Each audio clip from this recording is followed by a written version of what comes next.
But by design, I also recognize that a lot of those people aren't going to my page to see negativity. And so not just protecting myself or the people that work with me, but also the supporters. So I don't have the comments section on. Oh, honey, the gloves are officially off. Americans aren't sugarcoating it anymore. They've dropped the polite act and started spilling the real tea about Meghan Markle. And oh boy, it's juicy, it's explosive, and it's shaking up social media like an earthquake in stilettos. One commentator went straight for the jugular. No filters, no diplomacy. She basically said, let's stop pretending Meghan climbed to the top by sheer talent or determination. She slept with the spare, got pregnant, and boom, instant fame. Can you believe that? She didn't even blink saying it. Then she added, marrying money and prestige doesn't make you a self-made success story. Oof, the audacity. The statement sent shockwaves rippling across the internet, and here's the crazy part. People weren't disagreeing, they were nodding a lot. This wasn't just random trolls hiding behind egg-shaped avatars. Nope, this was mainstream American media, the big voices, finally saying what millions have been whispering for years. The glittery fairy tale about Meghan's rise through grit and talent? Yeah, it's melting faster than a sandcastle at high tide. Americans are calling it like they see it. She was a moderately known TV actress on a cable show, until she met a prince. Then suddenly, every door flew open, every headline glowed, and every red carpet wanted her name on it. Let's be honest here. Meghan's rocket ride to global fame wasn't built on grinding away in Hollywood or launching some billion-dollar empire. It came from one thing: a relationship, a pregnancy, and a royal wedding that had the whole world glued to their screens. And then came the most brutal jab yet. That same commentator said Meghan committed the ultimate feminist crime, using a man to climb the ladder. I got where she was because she slept with the spare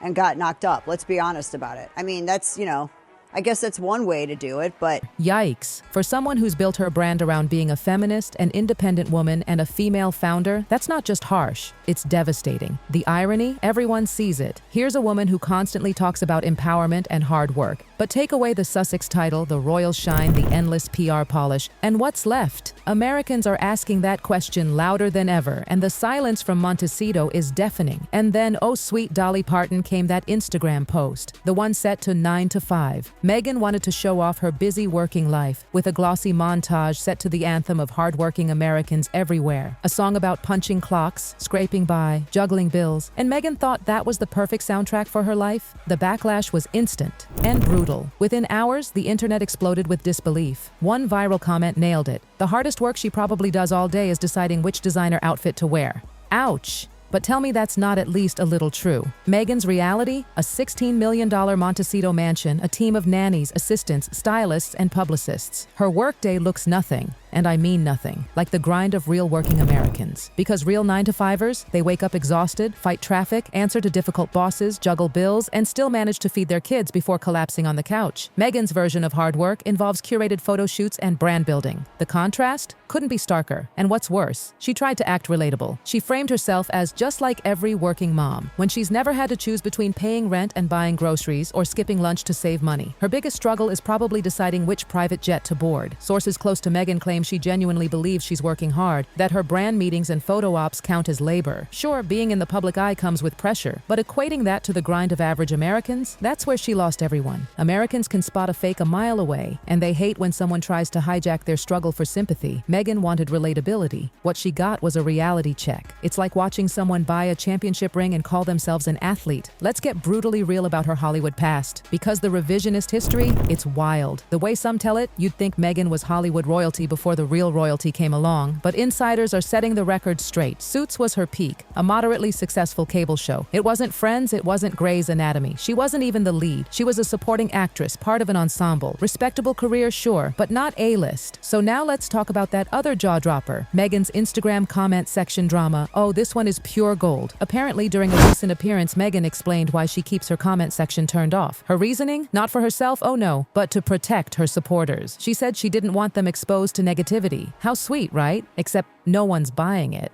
Nope. Don't sit here and call yourself a female founder when you married the money and you married the prestige. You didn't build anything for yourself. You committed the greatest sin in your Gloria Steinem feminism rulebook. Americans immediately saw through that Saint Meghan protecting her followers act. One social media analyst nailed it. She just can't stand seeing negativity. It's not about protecting others. It's about protecting her ego. And honestly, that tracks. Meghan's social media strategy isn't about authenticity. It's about control. She wants a feed where every post is flooded with praise, where every photo is worshipped, and every caption gets applause. Anything critical? Deleted, silenced, gone. Think about what that says. Every other celebrity, politician, influencer, they deal with hate, trolling, and criticism. It's part of the deal when you choose fame. But Meghan, she wants fame without friction. She wants the spotlight, the magazine covers, the billion-dollar brand, but not the noise that comes with it. So she built a digital echo chamber where only positive vibes are allowed. Then she spun it as compassion. That's not protecting her followers. That's curating her fantasy. Royal commentators even noticed the hypocrisy. Meghan constantly preaches about authenticity, about being real, about having hard conversations. Yet she can't even handle a few dissenting comments under her own posts. If you really want to connect with women, Meghan, you have to let them speak back, even when they don't agree.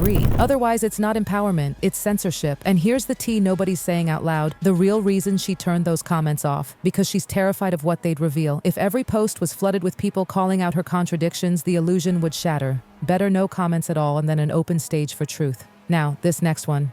Oh, it's almost too on brand. Meghan Markle recently attended an exclusive vegan dinner called A Seat at the Table. Sounds wholesome, right?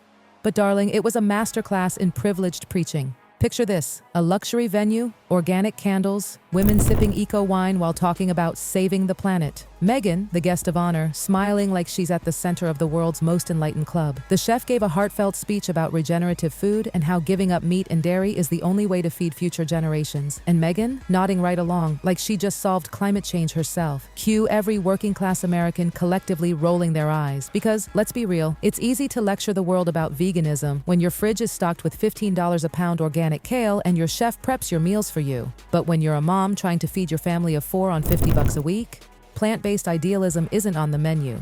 Americans are exhausted from being lectured by people who've never had to choose between milk and rent. They don't need a millionaire telling them how to live sustainably. They need affordable groceries. And Meghan's activism? It's all filtered through her Montecito mansion lens. She doesn't know the panic of stretching a paycheck or the heartbreak of seeing grocery prices rise. So when she sits there at a women-only luxury banquet, talking about empathy and empowerment while eating truffle vegan risotto, it just rings hollow. The backlash online was immediate and vicious. Parents shared grocery receipts, showing what their real food budget looked like. Others posted, "We don't need lectures. We need lower prices." What Americans saw wasn't inspiration, it was elitism in a silk dress.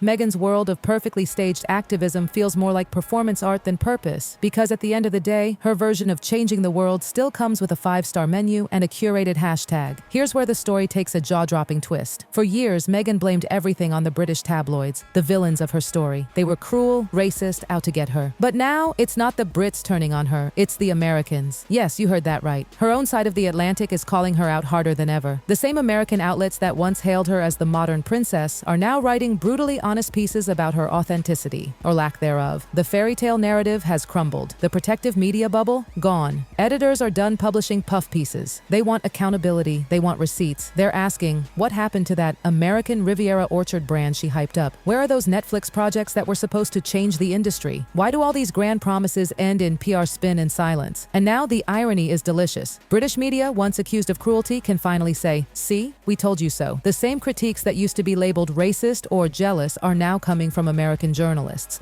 And suddenly, they're impossible to dismiss. Because now it's not about nationality, it's about credibility. And Meghan's running out of it fast.